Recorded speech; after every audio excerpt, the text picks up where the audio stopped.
Now we see how the spring lets us see the tension. When the thread goes up, well, in this video, we are going to learn to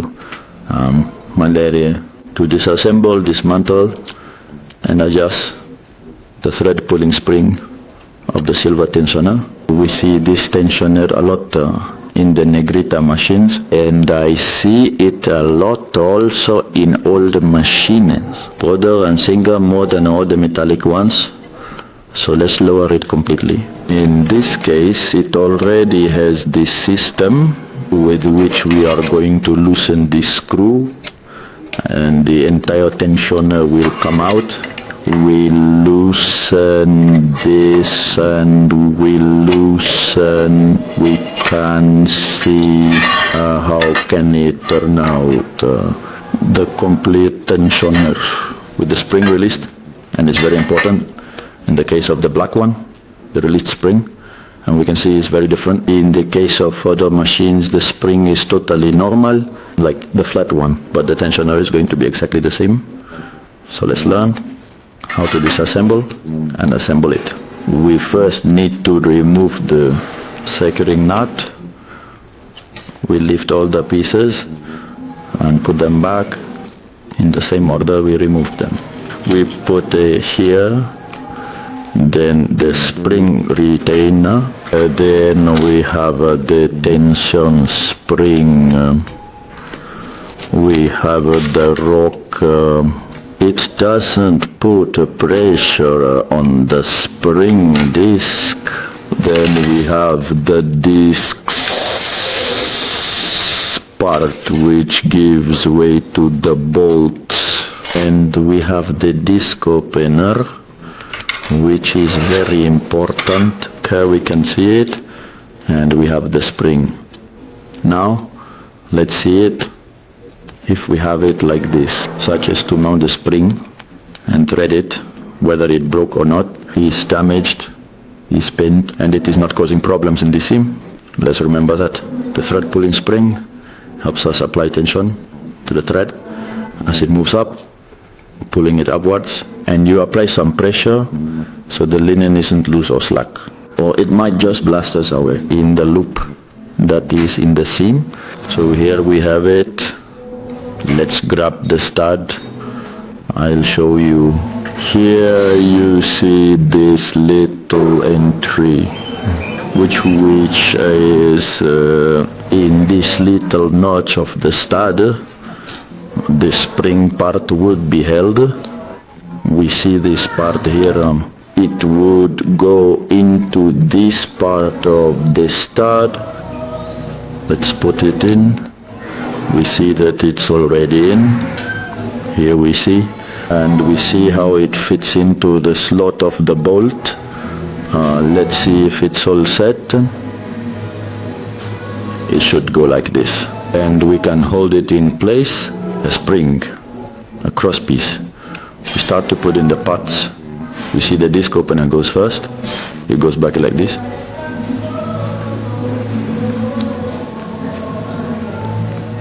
Embedded in the little hole. This will help us open the discs. The sky coming in, let's say from the back. We continue with this positioner of the bolt, then it is. Let's move on to the discs. This way we place the part where the spring that helps with the pressure goes. Next we have the spring. Then we can press the spring down, and then we'll have a back pressure nut. We see how well it's assembled. Do we mix something? And now we see how the spring does its job, which is its tension. Right, sinus carrier all set. The complete tensioner now, in case you have it mounted on this machine without seeing bolt markers. We are going to learning how we mount it. In the case of others that are prototype, it's called different, and it's called see its mechanism, where it loosens and how to assemble it. But the important thing in the spring must be embedded in the studs groove and exert tension, just as we are seeing right now. If it doesn't have this tension, it means the spring wasn't mounted correctly, and we'll need to disassemble all the pieces again and check to see what happened. If it slipped out of the groove, or if it simply broke and isn't providing any tension. Let's assemble it. We put in. See you in the next video. Bye.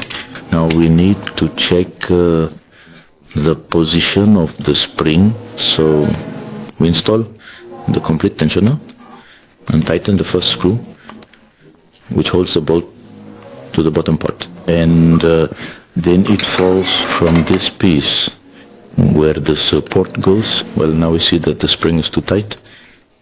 We need to loosen it. So we get it more or less around here, which is its position. Likewise, in these kinds of machines, we see its position. And what stopped us? So here, we're going to move the rod with a small flathead screwdriver. We're going to lower the spring, but we need to lower it with the entire rod. We can't do it manually because it will come out of its place. We simply move it to the right. We apply some pressure and see how it lowers. If it's still tense, if we can lower it a bit more too, we see that it is tightening, in which we can also move it from this side. Let's try it. So we are going to loosen this piece and see how we can also move the part. Here we can see it.